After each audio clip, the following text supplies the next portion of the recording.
Greetings, everyone, and welcome to Analytical Fanboys. I am the Vacuuminator of Modular Media, and I am joined, as always, by the influential Boingo Writer of Modular Media. Our quest today is to discuss the classic film, Monty Python and the Holy Grail. How are you doing, Boingo?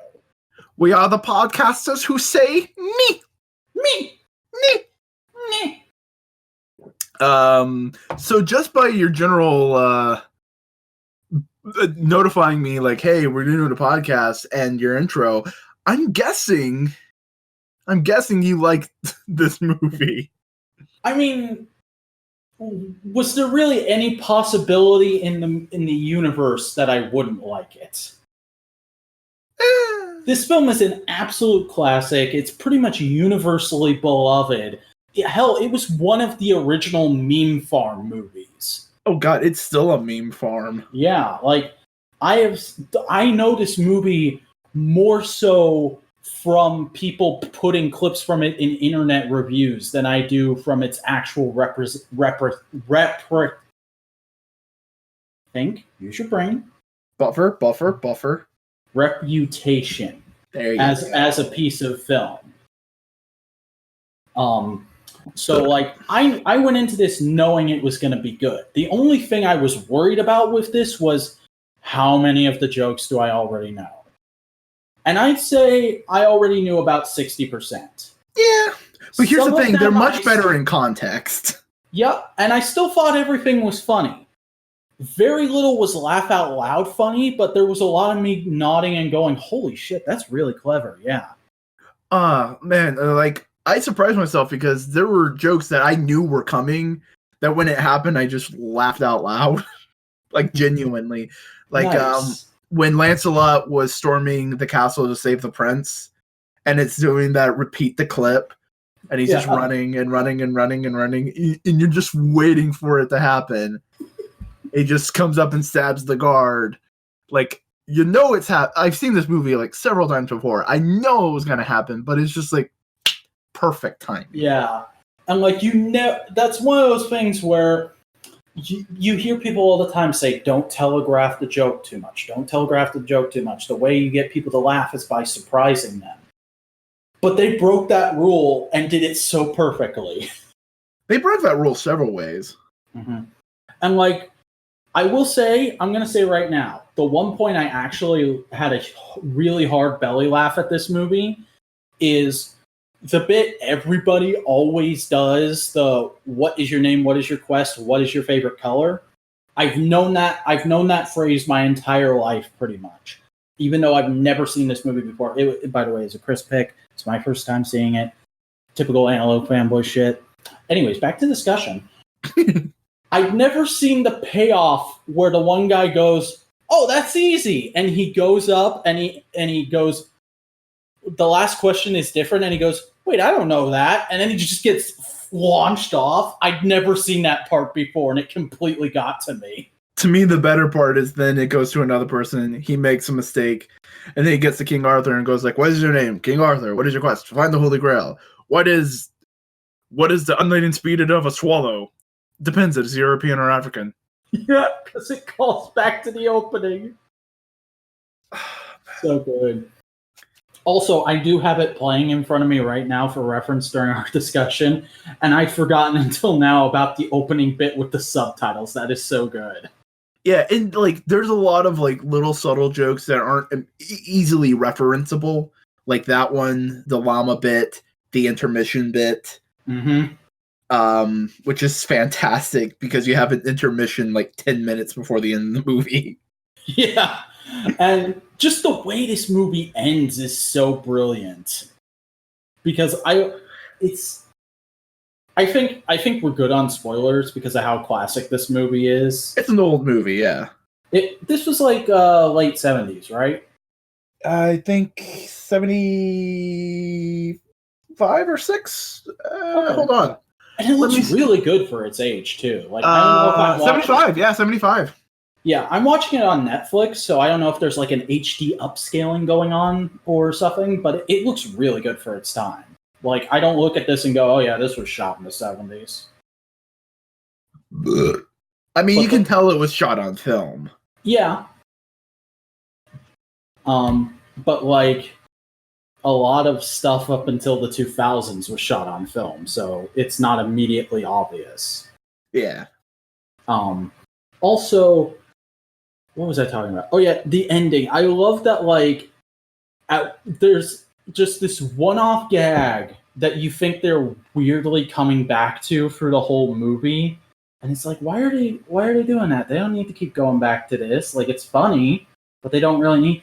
And then the movie ends with the police coming to arrest them all, and you're like, oh my god, this isn't a parody movie of Middle Ages England.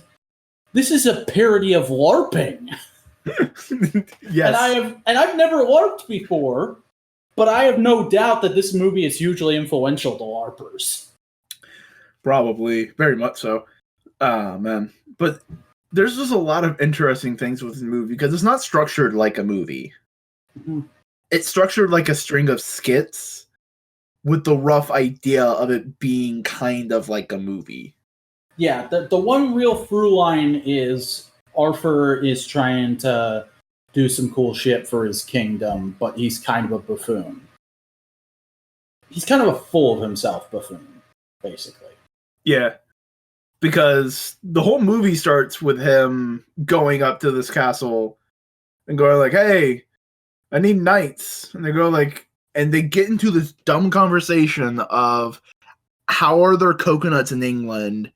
Did they come through a swallow? Because he's not riding a horse. He just has a guy behind him that's making horse sounds with coconuts. Do you know why they did that? Because that's how you do it in making Foley for movies. Yes. But they did that because they didn't have enough money to rent horses. That's great. So genuinely, that's all they could do. That's classic. That is classic comedic thinking. You come into a huge problem and it's like, okay, how can we make this funny in the movie? Oh, man. So that, but then it immediately goes into like this village and King Arthur's just going through it. And someone points him out and goes like, oh, he must be a king. Why? He's not covered in shit. He's still, it's so good. And it's like, oh man, it's good. And then you find the anarcho-syndicalists, and fuck yeah, boy. Get those gears. But then slowly he does start acquiring some knights. You know, the classic knights. Lancelot and Galahad are there, and I think a few others. Bradley Sir Robin. Yeah, and then it goes into like they each get their own little short story. Yeah, except Galahad, he sticks with Arthur. He's his right-hand man. Yeah. But Lancelot becomes a murder hobo. Mm-hmm. Just murders everybody. And so Robin runs into the three-headed knight. Yeah, that. And who is it? Who's the one that goes into like the giant nunnery? It wasn't a nunnery. Well, it was a building with a bunch of ladies. It was just a castle that had a bunch of girls in it for no reason, but it was clearly supposed to be like a whorehouse. Yeah. But Lancelot comes saves him. He was like, but what? I was about what? No. Because he's called the I forget which knight it is, but he's called the Pure One. So it's clearly a joke about the medieval concept of purity and how it really wasn't a thing. Yeah. Oh, and we skipped one of the most infamous skits. When he's recruiting knights, he runs into a very intimidating knight. Oh, yeah. The guy who gets his arm lopped off. Arms. And legs. But it's just a flesh wound. Yep. Oh, man. Like, 90% of this could just be us making quotes and references. Yeah, this is very much like the Spaceballs episode we did. It's a very quotable, like, movie that informed a lot of comedy, both in England and in America. Like, if you say sarcastic comedy, in England, that's like a multi-variety genre of comedy, but in America, it's very much, oh, you're Monty Python-esque. Mm-hmm. Like, that's our definition of sarcastic and sardonic and dry comedy. Yeah. I love how Arthur has to keep telling everybody that he's the king of the Britons. Yeah, because here's the thing, that Britain wasn't really a thing at that time. Yeah. Like, that's how we think of it now. Like, this episode came at a really circuitous time because I just finished reading the Once and Future King books. And Nice. it's like we think of Arthur now as King of the Britons because it came from, those stories came from that era. And so we just think like, oh, he was the one who created Britain as a concept and blah, blah, blah, blah, blah. But in reality, no. If Arthur ever existed, he was probably one guy sitting in a castle just fucking around for a while while his grandpa tried to teach him to be a better person. And his friends wrote cool stories about him. That's probably what Arthur actually was if he was an actual person. Yeah. Oh, man. And a lot of the jokes are like, there are subtle critiques of society, but it's never like, pay attention to this. It's more of like, here's a dumb joke that if you think about it for more than a second, it starts to have biting critiques. Mm-hmm. Like, it never feels like it's trying to mock modern society. It's very much like, this is what we came from and look how ridiculous it is. Like the monks who are chanting and walking through the village, and at every certain of a beat, they just smack themselves with a piece of wood. Mm-hmm. Because it's just how they pray. Mm-hmm.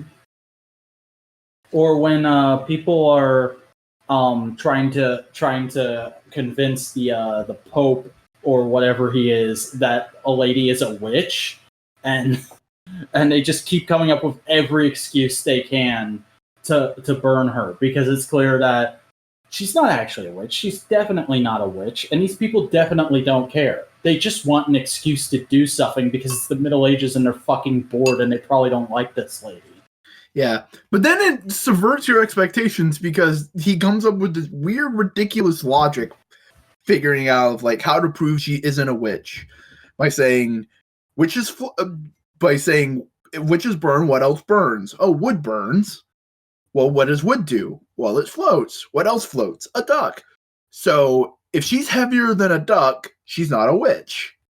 Then they put her on this scale, and she's the same weight as a duck, and she goes like, fair enough. Like, I mean, that makes sense. And she goes with it. Also, I literally just noticed the way the Black Knight gets the upper hand in that fight before Arthur goes up to him. He kicks the Green Knight in the balls. Yes. There's a good number of ball kicking, if I remember. Yeah, it's just that kind of movie. But it's there's not no like hard close-ups. It's not like toilet humor ball kicking. It just happens to happen because, hey, that works. Yeah, it's funny. Oh, man. So many good little bits. And like, I made a reference to it earlier, the Knights Who Say Knee. Yeah. Which is just a phenomenal little, like, that feels much more of like a comment on fantasy novels than it does on history. It feels more of like, this shit's ridiculous in fantasy stories. We require a shrubbery. A shrubbery. What do you need a shrubbery for? It will look nice. We demand another shrubbery, but at a slightly higher level with a path going down in the middle. It's tableau. It's simple. It's just such simple little subversions. That's not necessarily a surprise, but it's like, I see what you did there. Yeah. Like Tim, the sorcerer. Yeah. Who every just once in a while just blows something up because he can. Yeah, that's clearly a joke at Dungeons and Dragons players. I don't think D&D was a major thing at that time. Really? I think it was still pretty localized to the area that it was invented in. Interesting, because I know it came about in the 70s, but yeah. Because I think the very first edition of Dungeons and Dragons, which wasn't even its own rule book, it was a supplemental to another game, was in 1974. Damn. Yeah. Oh man. Yeah, because it was based off of a war game, and they just went like, yeah, but instead of controlling troops, here's rules so you can control a single person and like be a hero and all that kind of stuff. And then it kind of expanded from there. Because the first D&D rulebook said, all right, here's the rules for this, but you need this book for these rules and this book for these rules. Oh, man. So what was your favorite? Go ahead. No, you go. I love how they portray God in this. Yes. Where he's just like... Just like, fuck off, you idiot. Just do the thing. Yeah. So what was your favorite skit? It's probably gonna have to be, I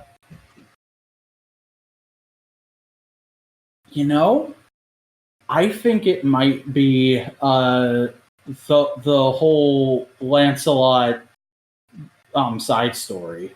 Oh yeah, the Burger Fest. Because I love how it opens with his squire or whatever that guy is getting shot. Message for you, sir. And I've seen that clip before, but I didn't know that was the context of it. Like, I didn't even know it was from this movie.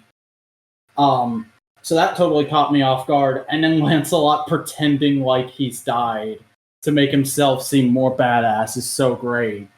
And then he goes off, and of course we talked about how great the bit of him running up to the castle is. But then the whole thing with the boy who's going to be married off so the dad can get land, and just nobody giving a shit about this guy is hilarious. And him trying to start a musical number and the dad going like, nope, fuck that shit.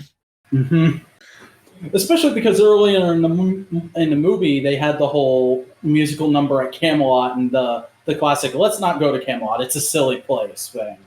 Yeah, which eventually inspired the eventual Monty Python and the Holy Grail musical.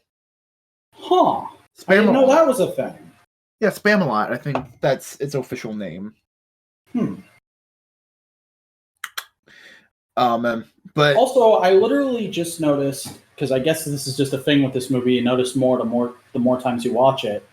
The knight who the villagers are trying to convince is the lady is a witch to, before they get to him, you see a shot of him attaching a coconut to a dove and sending it flying. Trying to, like, it's so many little side jokes and references to earlier bits in the movie. It's good. Yeah, Monty Python's Spamalot, premiered 2004. Neat. And it was, the lyrics in the book were written by Eric Idle.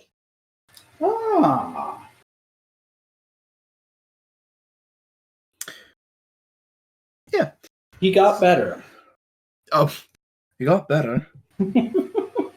Also, this is probably one of the few movies I've ever seen where they use multiple actors for multiple roles, and it's not immediately obvious.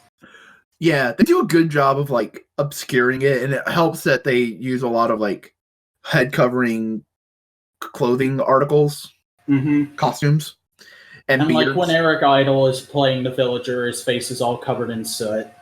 Yeah. Man. It's just a good classic comedy that still holds up, because some old comedies don't always hold up. Yeah.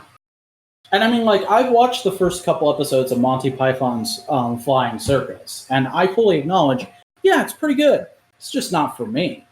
And it's probably just because it's a product of its time. Oh, yeah. Early 70s, late 60s England. I definitely think Monty Python's Flying Circus is one of those things that could use, like, just a best of. And once you watch the best of, you're good. You don't need to watch any more. Yeah, and I think there were like a couple different collections like that on Netflix until eventually, recently, they just got the rights to put the whole thing up. But yeah, and this is a good just if you watch nothing else Monty Python, this is probably the only thing you really need to watch. That or Life of Brian. Life of Brian is also held in that really high regard. I know literally nothing about Life of Brian except the title and that it's a Monty Python thing. What is it like? Okay. You know how this deals with Arthur? Uh-huh. Life of Brian is what if there was another Messiah around the same time as Jesus, but his name was Brian. But here's the thing. He repeatedly says, I'm not the Messiah. Stop following me. That's great. There's a lot of good bits in that movie. It also has the song Always Look on the Bright Side of Life. Oh, okay. That's where that comes from. Yeah. And yeah, it's really good. But Monty Python and the Holy Grail. This is just great entry into their whole oeuvre. Yeah. Trying to think of more. The bit about the French people is pretty great. Oh yeah, they want the Holy Grail. I said we had one, but we don't. Your mother is a hamster, and your father smells of elderberries. So good, so good.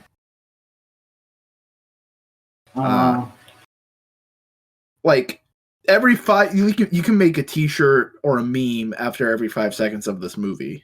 Yeah, there's like I think the whole "run away, run away." I think that's more famous than this movie at this point. Yeah, and get on with it. Mm-hmm. Especially within the review verse. But a great one that I don't think I've ever seen used is, it's Aramaic. Of course, Joseph of Arimathea. Like they just jumped to that conclusion.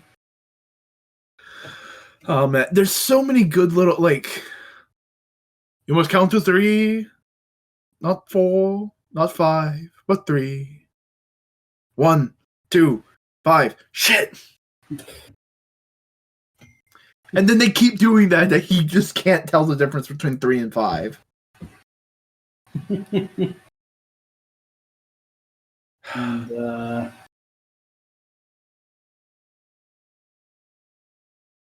yeah, I don't know. I'm still just in awe of that ending, that the camera just gets shut off and then there's 4 whole minutes of just a black screen and that's it. Because they had all the credits in the beginning with all the moose tamers. Mm-hmm. And moose costumers and it's so good. It feels like the movie is probably pausing for applause there at the end. But I can just picture so many people being in the theater being like, what the fuck? That's it? And I think they made that ending, again, because of budgetary reasons, because they had planned a big battle, but they didn't have the money for it. So like, man, this would be funnier. And I don't know, man. I just think this is probably one of those movies. There's a very small amount. It's like this, Star Wars, to a certain extent, Terminator 2. There's a few movies that you just really wish you could go back in time and be there to see it in theaters and get people. BTTF. Yeah.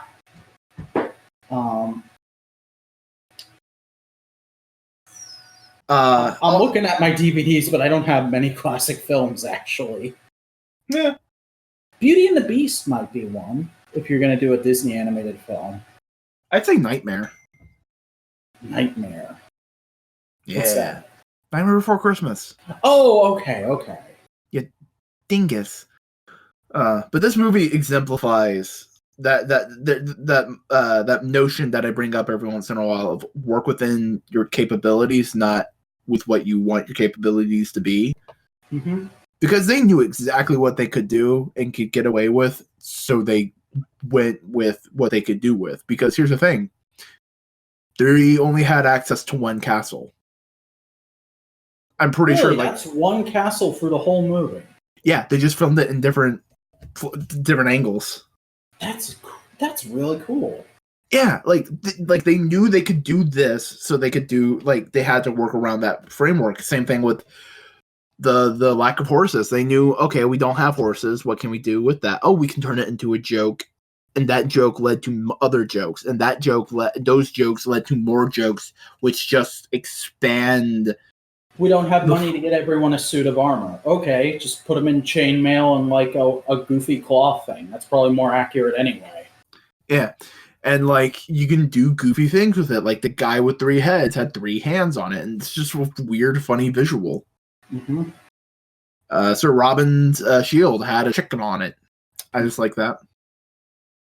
And can't afford the minstrels for the whole rest of the movie. Okay, they ate them at one point. Yeah. And, Tim's enchantments are all just fireworks. Yeah. And they just have a fucking Roman candle in his staff, and he just shoots it like a Gatling gun. It's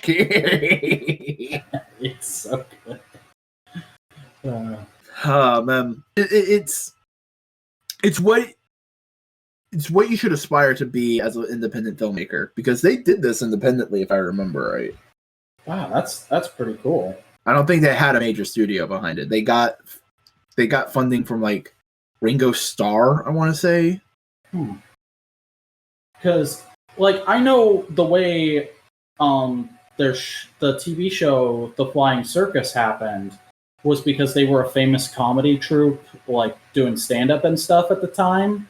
And the BBC just said, hey, do you guys want to do a show? And they said, sure, what's your pitch? And they were like, we're funny. Okay, here's so much money an episode. And then they went off and made Monty Python's Flying Circus, and it was a huge hit. And then they tapped into an eventually amazing director, but American animator with Terry Gilliam, who did all the animated in-between segments between major skit things, which are also just a phenomenal, just little, a sprinkle on top. Just nice.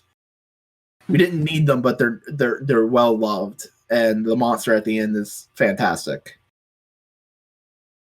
The animator died of a heart attack, so the monster was no more. Yep. But no, this movie is brilliant, and like I said, it's not just really funny, but it looks so good too. Because everything that they did have the money for, they shot really well. This is one of the most beautiful showcases of British countryside I've ever seen. Oh yeah, even still, they tried to make it look like shit. Because that's the joke. That's the point. But it feels more honest in that way. It's not there's a Sherlock Holmes movie with Ian McKellen as Sherlock Holmes, and that's shot in the British countryside. And it feels very much like they're trying to make it look as beautiful as it can, because it's like Sherlock Holmes is retiring to this really nice, idyllic place, but trouble arises. But this is just this is what it looks like most of the time, man. And it's that still looks cool. Yeah. And I think it's actually Scotland. I think that they filmed it in Scotland. Well, if it's Scotland, laddie, I'm very glad to see that. All right, you are 0 for 2 in accents today. It's okay. I can do a shitty Scottish accent because I'm Scottish on one side of my family and Irish on the other. Bruh, I'm Irish, Scottish, and English. Fuck you. Oh my god. I thought I was the whitest person in existence, but I was wrong. It is you. Boingo. And you go back far enough, I have French in me. And Portuguese. Well done. Yeah. You got a Mandarin in you? No, I do not have 10 rings. Okay, so Genghis Khan did not fuck one of your ancestors. Confirmed. I mean, you go back far enough, there's a possibility. I mean, I am very, West Europe. Western Europe. So, who knows? Probably not. So, good movie. Yeah, good movie, great movie. Top dollar, top dog. Excellent. Do you want to? It's clear that there's like not a lot of like really interesting, in-depth taking it apart discussion to do here. So do you want to just before we're even we're a half hour. We've done good. Let's get into some what we've been up to this week. Yeah. What have you been listening to? Well, I've listened to this week. Should we explain to the smattering of people who are listening that we're kind of changing up the formula with this section? Yeah, because if you listen to last week's podcast, you know I had to cut out what we've been up to that week and replace it with a summary I post-recorded because the podcast went over 3 hours long and it was impossible to export. So to kind of expedite things, we're just going to list what we've listened to, watched, whatever. And if something catches the other person's interest, they can stop and say, hey, tell me something about that. Yeah. So I listened to A Tribe Called Quest, their song Award Tour. I started listening to a rap collective known as Pantheon, another rap collective known as 99 Neighbors, a progressive electro rock band called Starset, and then a skater punk Australian band, one of their newer songs called Rubber Arm. The band is called Dune Rats. That is very on brand.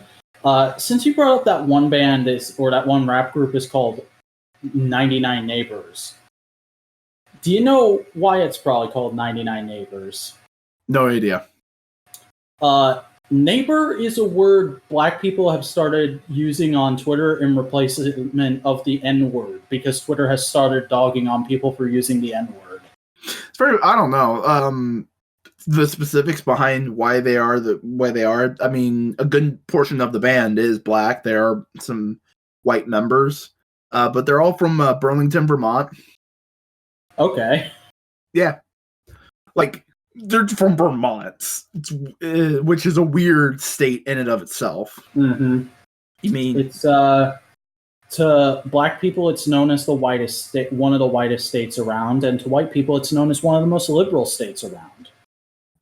Liberal is probably because liberal has a very specific political ideology. It's left. It's left. I mean, you got Bernie Sanders. Yeah. All I know about Vermont is that it's where the Ben and Jerry's factory is, and I wanted to visit it once as a child because of that. And my parents said they wouldn't take us because it was the liberal state. Ben from Ben and Jerry's is campaigning for Bernie. Good for him. Like legit, he's like when he's there, he's doing interviews to go like, yeah, Bernie Sanders is a pretty dope dude. I like him. Nice. Along with Killer Mike, the dude who makes ice cream next to the Atlanta rapper named Killer Mike. America. It's a funny old world, isn't it? But 99 Neighbors is pretty good. I've started really liking a lot of their shit. It's kind of chill, it's kind of relaxed, but they have enough pep and aggressiveness on a couple of their tracks to be really kind of stand out. And I whenever I listen to a thing, I always put like the YouTube link right under it so I can share it with you during the podcast if it comes up to it. But that's like the song that really kind of got me into them. Because it's just like a very simple, like, yeah, no, we had good times, but we're different people now, so fuck you, I don't want to get back together. Nice. Kind of song. Also, I'm pretty sure the guy who does the majority of the rapping and the chorus for this song listed under their website is as rapper, producer, fashion designer, or maybe graphic designer now. Huh. Because the whole thing with these kind of groups, there's another one called Brockhampton, does a very similar thing, where it's essentially a bunch of dudes come together and they collectively make music. So an album can have one song by just like two dudes and another song by like the whole group, but they all go like, all right, cool, we're working together, putting our own efforts into things. So if you're really good at producing in the group, you just make the beats. You're good at rapping, you make raps. So you help each other out. So oftentimes they get people who are also good at video making and editing and web design and graphic design for t-shirts and stuff. It's a dope little idea. I'm digging it. Yeah. I like this concept of music creation. Well, I mean, it's pretty up your alley considering. Yeah. Gestures with arms to non-existent thing we're doing. Yeah. I mean, honestly,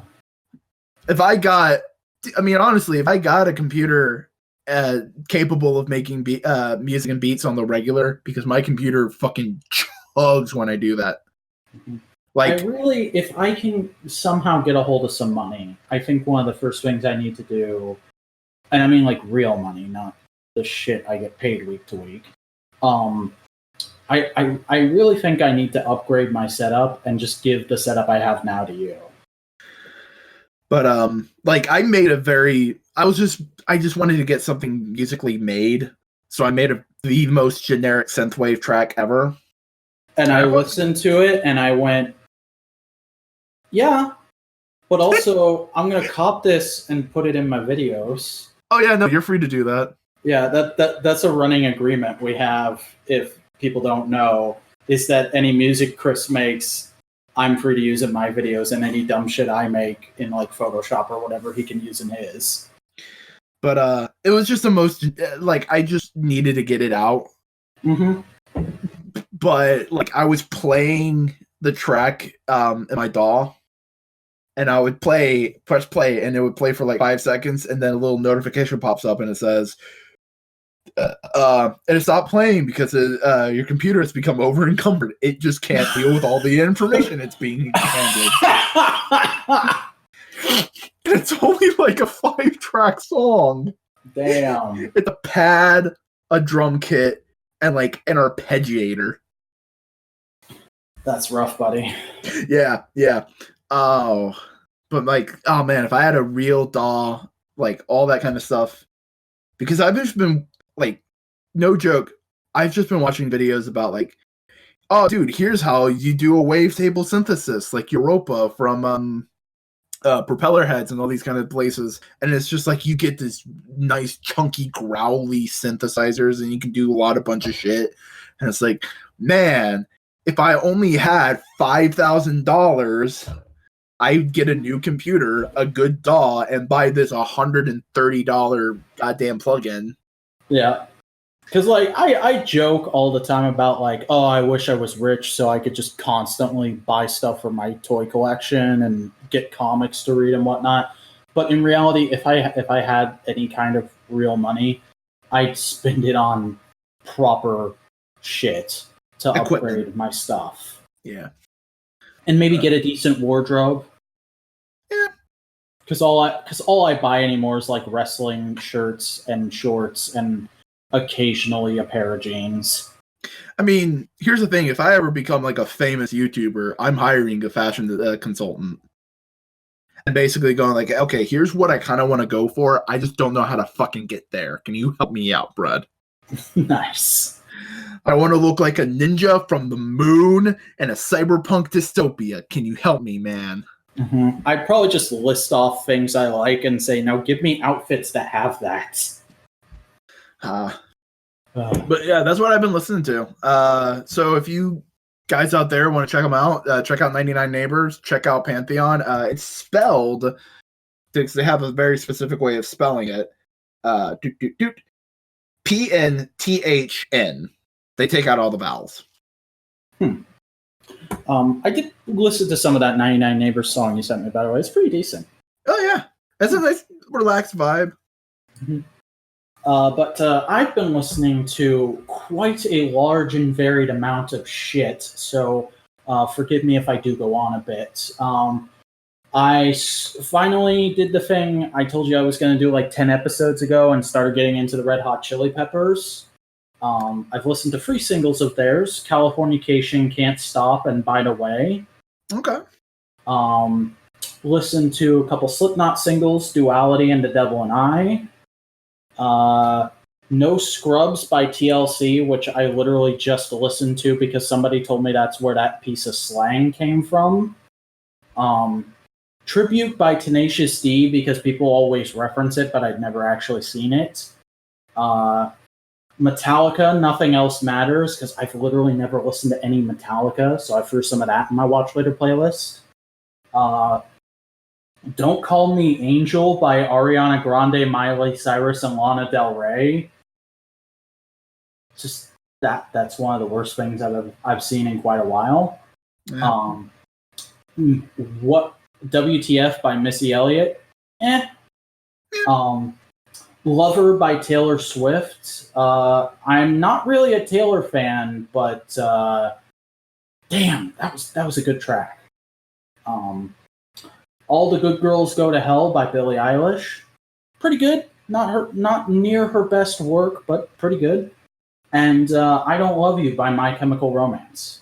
A lot of that is our 80s rock and synthy boy getting into the 90s with Red Hot Chili Peppers and Metallica. Yeah, because like people always tell me Metallica is really good, but I'm like, isn't it the most basic bitch metal band ever? I don't want to start with that. They get that way, like right before Saint Anger. Like even Load Reload, they're there, but like their first like Ride the Lightning, Kill 'Em All, Master of Puppets, those few albums are really top dollar, and I'd still say Black Album's like pretty good. Yeah. And I will admit, I did like Nothing Else Matters a whole heck of a lot. That's definitely one I'll be putting in my music playlist. How'd you dig Red Hot? They're pretty good. They're not exactly my kind of flavor of rock, but I can understand why people liked them. Yeah, I'll definitely check out more of their stuff at some point. As it comes to no surprise, they're in my top favorite bands. If you haven't been able to tell, but the fact that I love Oingo Boingo and Fishbone. What is wrong with you? Several variety of things. What did you watch this week? Okay, I watched the movie Batman Hush, the episode of Good Eats Reloaded on Fried Chicken, episode 6 of Megalobox, episode 8 of Future GPX, and episode 5 of How to Keep a Mummy. I completely forgot they were making a movie out of Hush. How'd it go? It's, I'd say, a 90% adaptation of Hush, and then they kind of go in their own direction. Because have you read the original Hush comic? I have, and it's probably one of the blandest Batman stories ever, in my opinion. Like, well, I get why it was impressive at the time. The art is, well, I'm not a Jim Lee fan, but for Jim Lee, it's pretty good.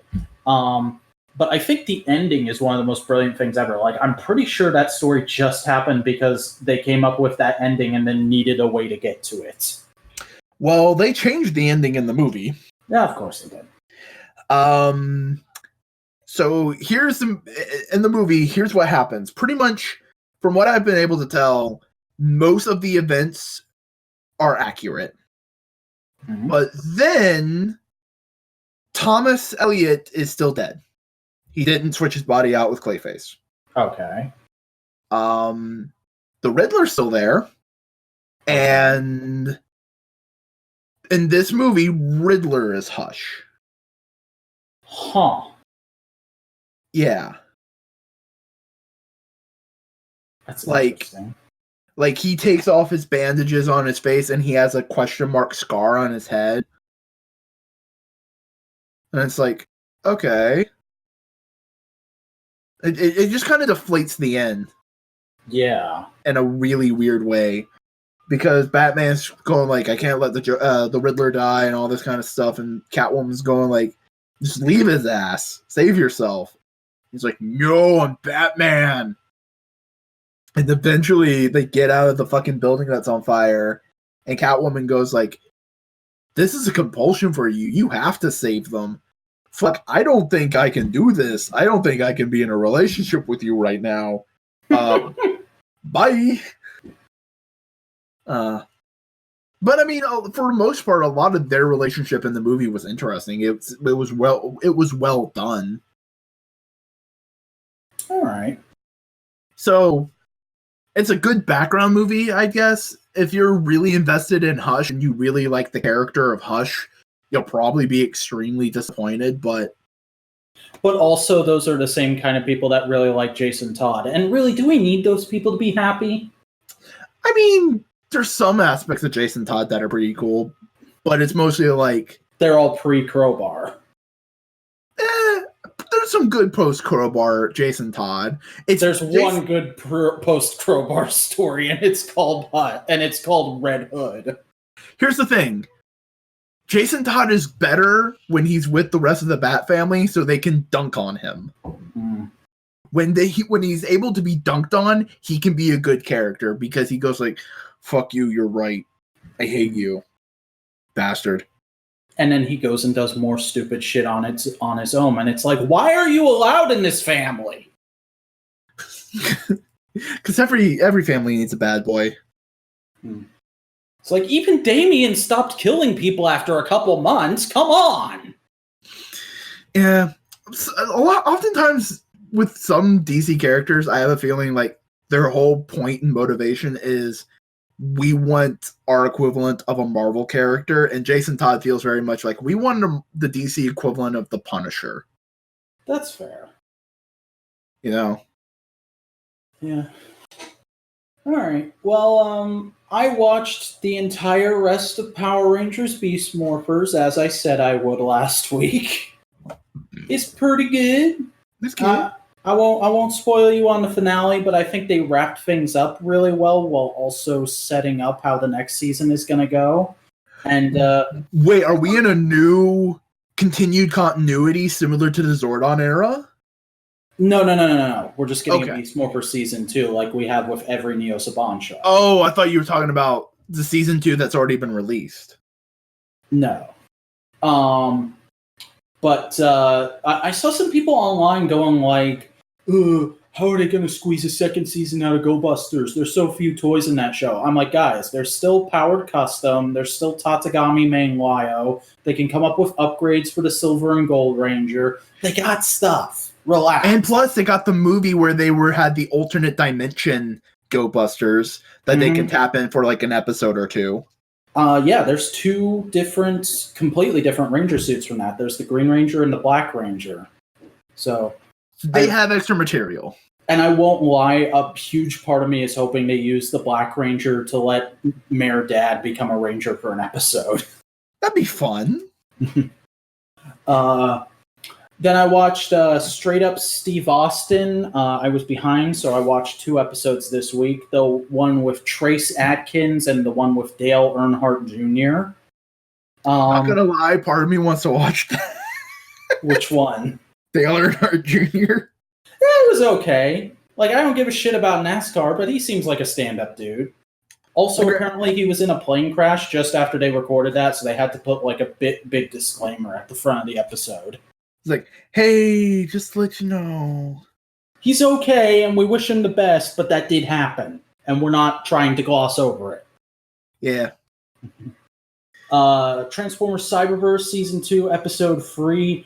Really freaking solid episode. I am loving this show so far. Is it, from everything you've talked about it, is it basically just, hey, we're just doing a new Transformers thing for the kids who have never seen Transformers before?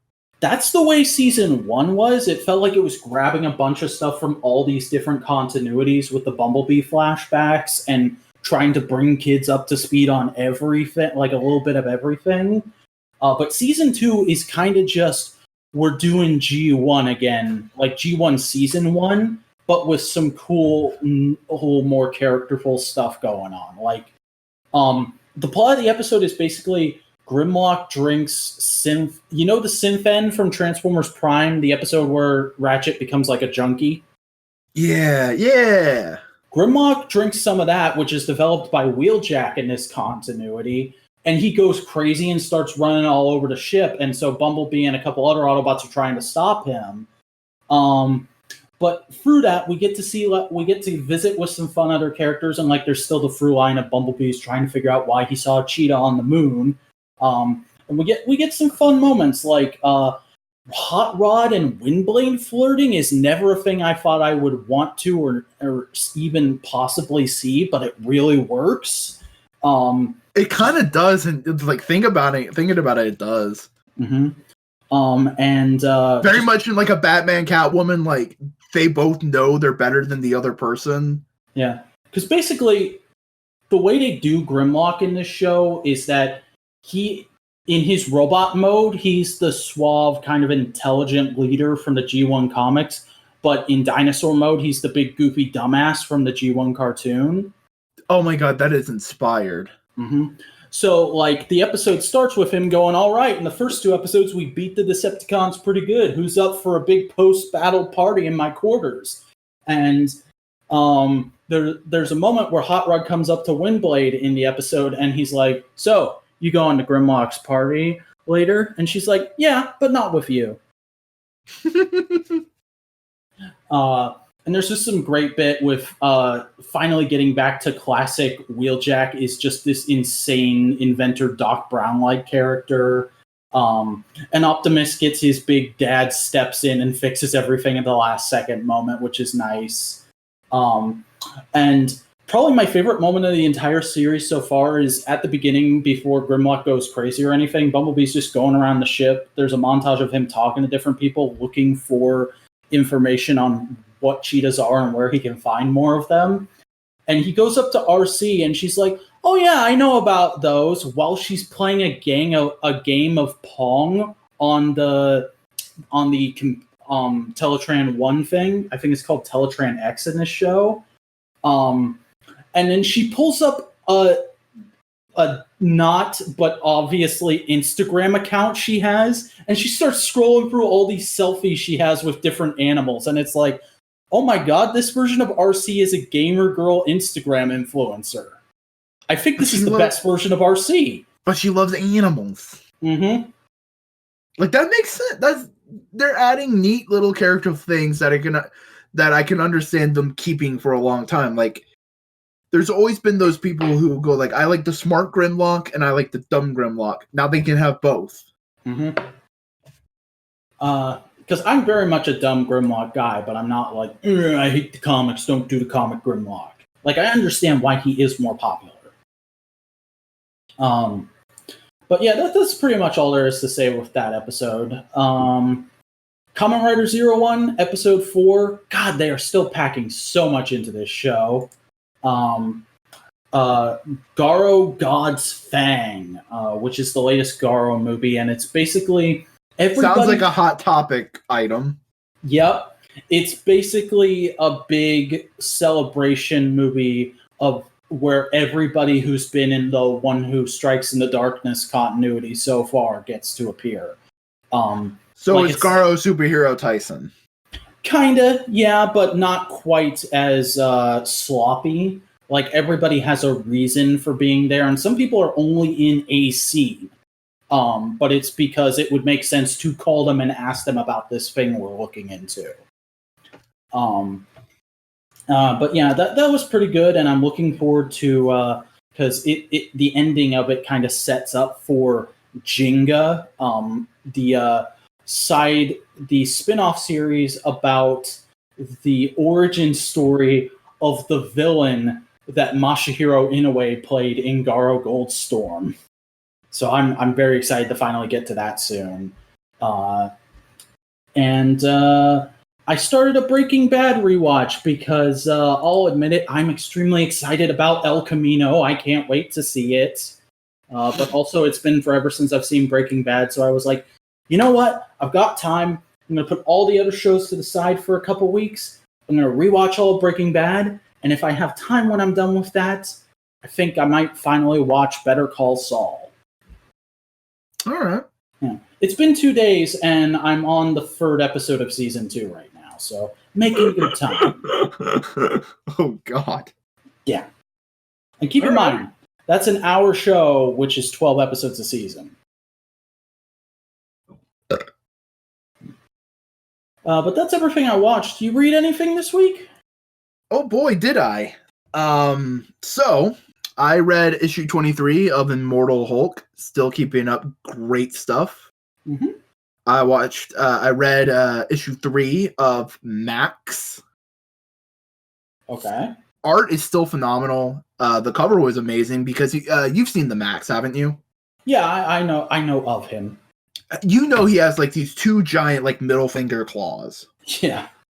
Well, the cover is the Max is in profile and he's holding up the 2 claws as if they're Batman ears. That's great. It's nice, it's cute. The art's pretty good. I know that artist has drawn quite a few Batman stories, and he's a big Batman fan. Yeah. And then I read the first trade paperback of the complete case files of Judge Dredd. Oh! That's a response I hoped for. Tell me more, tell me more. Like, did he shoot some people? Oh, he shoot a lot of people. I bet so. And he shoots some robots. Hey. Have I ever shown you that video called Amazing Comics Judge Dredd? No. Oh, it's just this great video it's like this 5-minute little video of a guy talking about, like, yeah, I fucking love Judge Dredd. You know why he's better than any other comic character? Because he doesn't give a shit about anything except upholding the law. To him, no one and nothing is above the law. Not even fucking Batman. Oh, yeah, no. Because I'll talk about it in just a second. I also read the Judge Dredd Batman trade paperback, which is every crossover they've had collected in one thing. Nice. But Judge Dredd, I read it from the beginning. So 1978, 77, whenever 2080 started.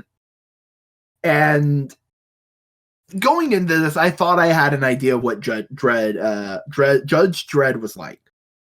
You know, you have the idea of what he is. He's like, get away. Yeah, like, you broke the law, creeps. Fuck you. Bang. That kind of guy. The best way to describe him in his early years is more like fascist Dudley Do-Right. Huh. Like, he seems a little bit more affable. He's kind of more friendly. He has a comedic sidekick called Walter the Robot. What the fuck? But he has like an Elmer Fudd lisp, so he's Walter the Wobot. So the entire time he's going, Judge Dredd. I love you, Judge Dredd. That's quite strange, actually. Yeah, and like, so it's very episodic. Because it's anthology, it's very episodic, very short stories, and it's really beautiful art, fantastic art, like classic comic book art. And then it gets to the first major story arc of the robot uprising, being led by a robot called Call Me Kenneth. Huh. And like, he makes all the robots follow him and all this kind of things. And like, it's a neat little story. I really dig it. But that's also when you realize, oh, wait a second, all the robots have really fucking weird names. Like, Walter the Wobot is like, that's his name, but also there's Call Me Kenneth. It's Guess My Name. It's like something Gus. There's another robot that's the twin brother of Walter. Yeah, robots can have twin brothers, apparently. Huh. And it's just fascinating because you can see as the stories are going on, they're slowly refining and figuring out, okay, this is what Judge Dredd is. It's like, and it's just very fascinating to me because the Judge Dredd you have in the very beginning of the book is completely different than the Judge Dredd at the end of the book. Because it's a good chunk of stories. But so. Oh yeah, because it's, hold on, let me see how many pages it is. Whoop. I'll get you how many pages it has in just a second, but it's slightly rough it's rough around the edges, but I immediately fell in love with it, and I love all the little edges, and I just want to read more. So I did, and I read Judge Dredd, Judge Dredd Batman trade paperback, which is basically all the Batman crossovers. It's 323 pages of comic. Nice. We're basically, what the really cool story about the whole Batman crossover was, do you know who Judge Death is? That name sounds familiar, but I'm not sure. Judge Death is a villain in the Judge Dredd comics, which is basically, he comes from a universe where all life was outlawed because only life can break the law. Oh. So Judge Death comes into the Dredd universe and kills everybody because they're breaking the law. So who should team up with him other than the Joker? And Batman has to team up with Judge Dredd, and they have to work together. And it's like, there's a lot of cool things because that's like the third team up. And the first team up, Batman gets transported to the Dredd universe, and Dredd's like, you're carrying illegal weapons, carrying illegal arms, you're a vigilante, all right, you are going to prison for 50 years. And Batman, being Batman, goes like, fuck you. And eventually, like, one of Dredd's sidekicks, Judge Anderson, has to come in and go like, hey, yeah, no, just let him go. Dredd, just let him go. It's okay. And Judge Dredd begrudgingly does it. It's very interesting. And like, do you watch Comic Tropes, the YouTube channel? I think I've heard of them. I haven't watched it, though. He's a pretty good dude. He just talks about comics. He did a video about Judge Dredd, and he gave the best explanation for the whole premise of it. It is basically a fascist universe, a fascist government, a fascist dictator that justifies itself because everything they fight happens to be worse than fascism. And it's just interesting. And genuinely, Judge Dredd is now one of my favorite comic book characters of all time. Nice. I need to get around to reading some stuff with him. Because, like, Judge Dredd is one of those characters that, like, I've always known about. He's always been there on that pedestal to me. Because, like, he has an amazing design and it's a really cool concept. But still to this day, the only media of him I have seen is the Carl Urban movie. And that's actually a really damn good interpretation of Dredd. Yeah, because I love the movie, and I just love the movie as a good movie. But now reading through Dredd, I was like, damn, that's a damn good fucking interpretation. Like, you can understand why Dredd fans go like, yeah, no, this is a great adaptation, and they don't like the Sylvester Stallone movie. Interesting.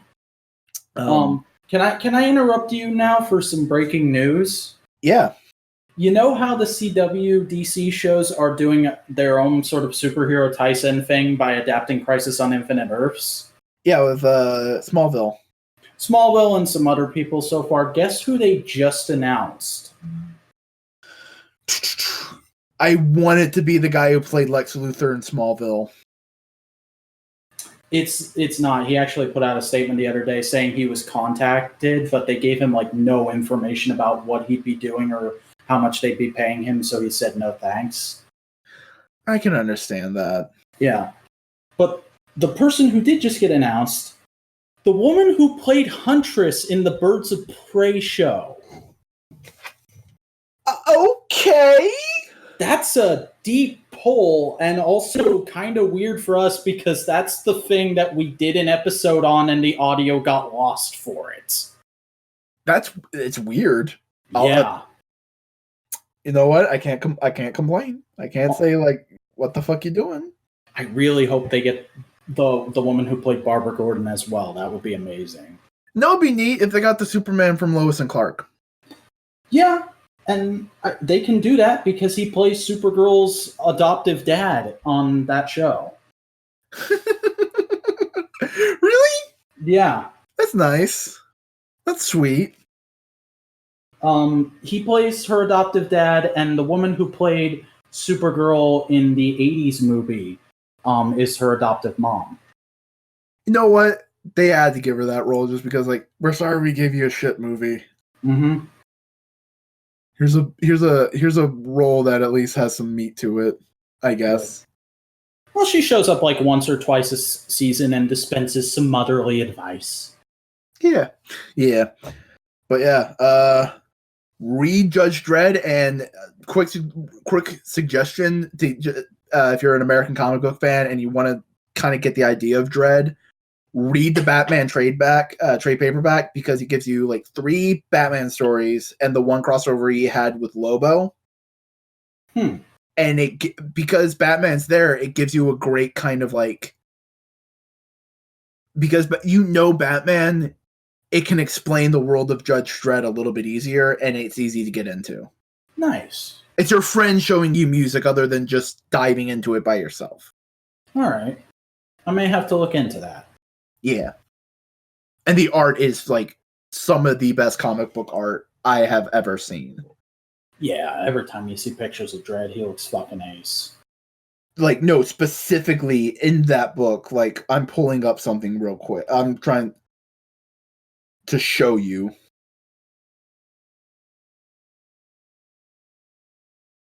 Because, like, oftentimes, instead of doing smaller panels, they would do, like, a giant page as a painted spread and like do it in a way that kind of paneled itself. Like, just, god damn it, that's Discord upgraded and I couldn't figure out where the button was. Like, look at that. Wow, that is filthy, but in a really cool way. It is cyberpunk as fuck. Also, I love the caption at the top that just says Gotham! Yeah. Like, it's just fantastic art. It's superb. Nice. Here's one of the Joker teaming up with Judge Death. That's what the Joker looked like in this story. That's freaking Mad Max Joker. Yeah. And his suit is covered in kiss marks. It's just fantastic. So yeah, that's what I've been reading. Nice. I only finished one thing I was reading this week, so not a big list, but the Book of Merlin, the final book in the Once and Future King series, is pretty good. It's much shorter than the others because it's basically an extended short story, as oxymoronic as that sounds, of Merlin coming to Arthur at the end of his life and saying, Arthur, you're about to die. That sucks. Yeah, and everything I tried to do for you got fucked up. How'd that happen? What went wrong? And Merlin's just like, I'll show you. Come on, let's go do some of the fun shit we did in the first book, and through that you will learn how things went wrong, and also understand that they were supposed to go wrong at this juncture. The world isn't quite ready for these ideas yet, but they needed to start here. And it's good. Neat. Play anything this week? Do what? Did you play anything this week? Well, have you heard about a little game called Gundam? I might have. You know, it might be floating around or something. They've updated some things, added new things you can build and all that kind of jazz. New events. It's fun. I'm still enjoying the game. But I also downloaded another game to try it out. Mario Kart Tour. Oh, I was wondering about that. How is it? Not great. Okay. How's the best way to explain it? Like, are there microtransactions? Oh, it's a gotcha game to the extreme. But also, is there at least multiplayer? I don't know. I played like 4 tracks and that was it. But like, you have 2 steering options. You have traditional steering and drift, because you automatically accelerate. There's no slowing down, all that kind of stuff. And I chose Drift, and like you gotta like it is weird and touchy, and you run into walls all the time, and it just you get frustrated easily. I did, and it's just I don't know.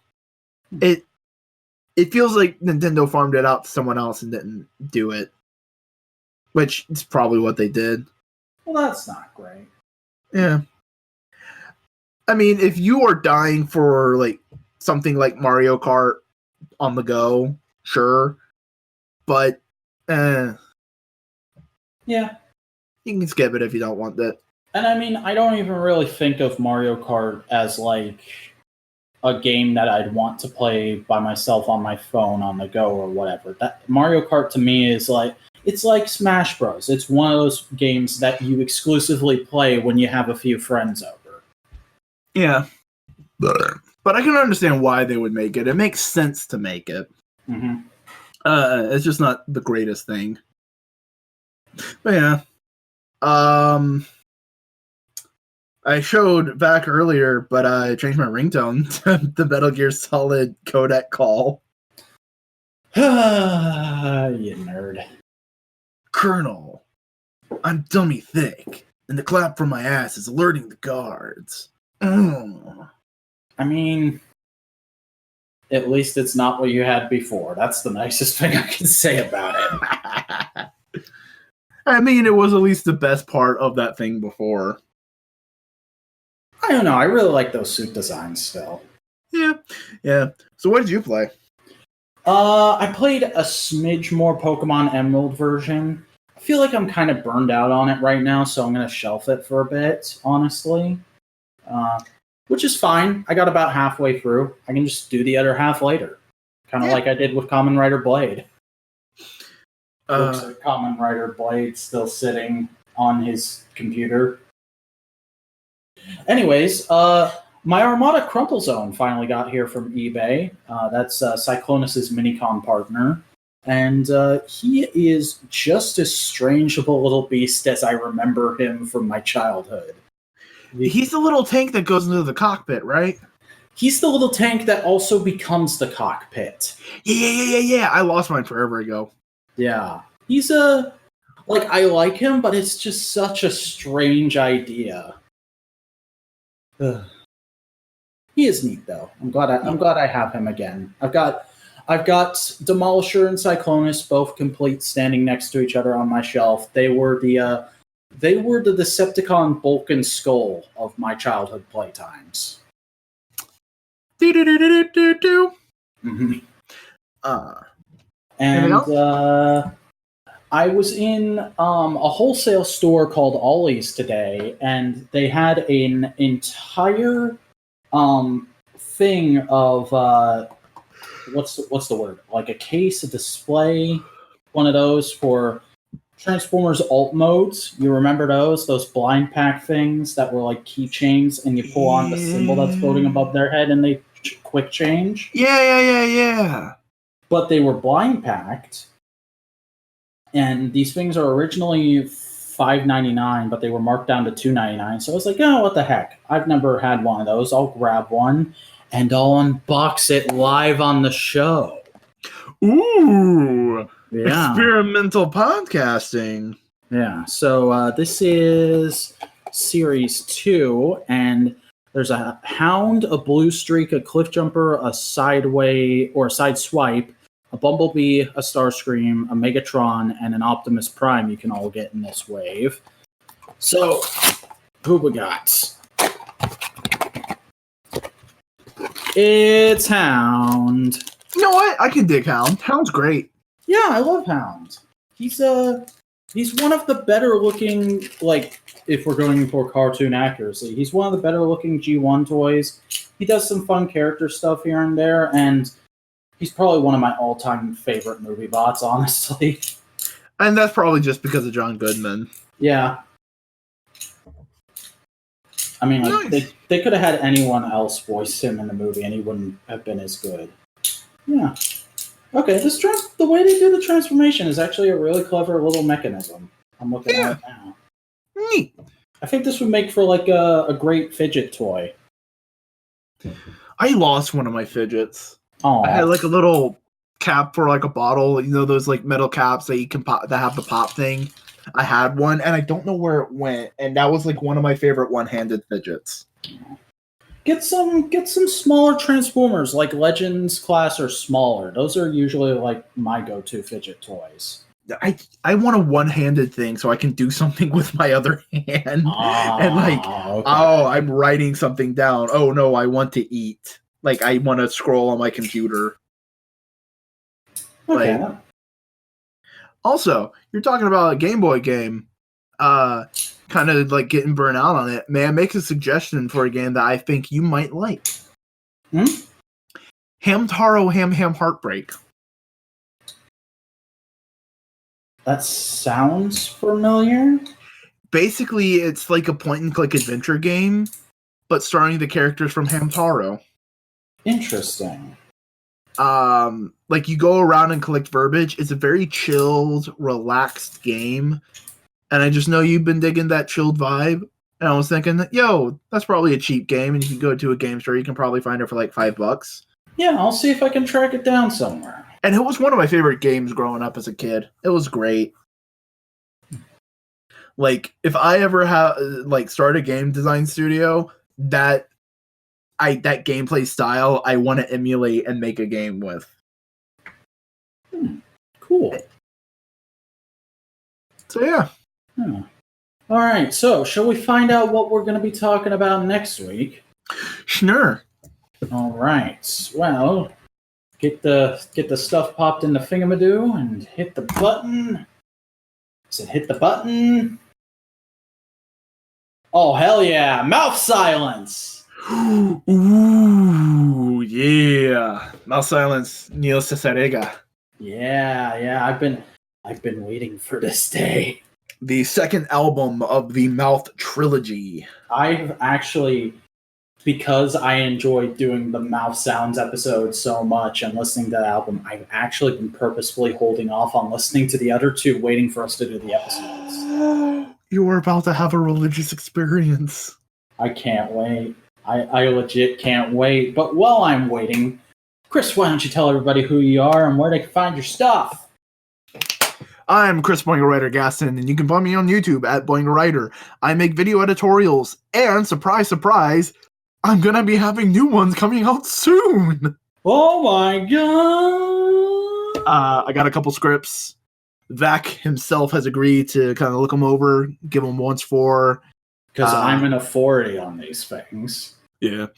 Oh, I mean, you're authority on the current script I'm writing. Yep.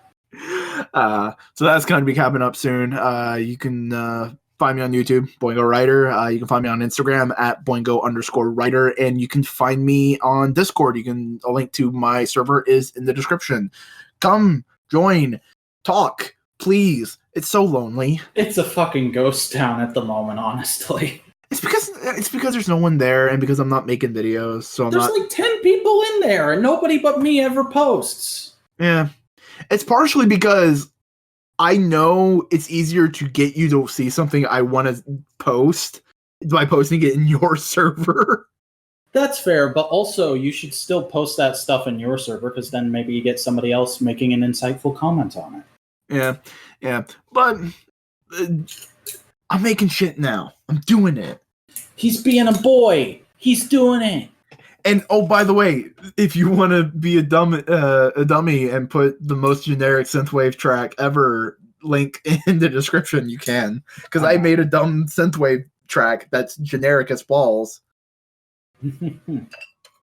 All right then. I am the Vacuuminator. You probably know who I am by this point. I'm a YouTube guy who has tried YouTube many different ways, many different times, and none of it's quite worked out. But no, I'm just a guy who makes videos. He chills. He talks about stuff he owns and he likes. You can find those videos at youtube.com/thevacuuminator. You can follow me on social media, or twitter.com @thevacuuminator and instagram.com @thevacuuminator. Hey, if you like this podcast, you could go ahead and subscribe to the channel to get more of it, get the episodes as they come out. Be sure to ring the bell as well, and blah, blah, blah, blah, blah. You can download episodes to listen to on the go if you don't have a YouTube Premium account by going to the link to our Google Drive folder in the video description. You can follow us on Twitter at the Modular Media for updates on the show when it's coming out and just general stuff we're doing. Like last week, because we made the joke about the Analytical Fanboys bingo card, I went and actually made one in Photoshop and then posted it up on the Modular Twitter. And then a place I should probably also post that. You can subscribe to our subreddit, r/modular media. And yeah, we got things. We got stuff. Go click those things and do that stuff. But until next time, Chris, I think there's something we got to do. Something we got to do? Yeah. Hold on. Run away!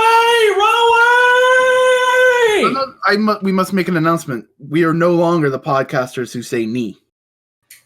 We are the podcasters who say icky, icky, icky, icky, puzzing, zoom, boing, mumble, mumble. But also, run away! Run away.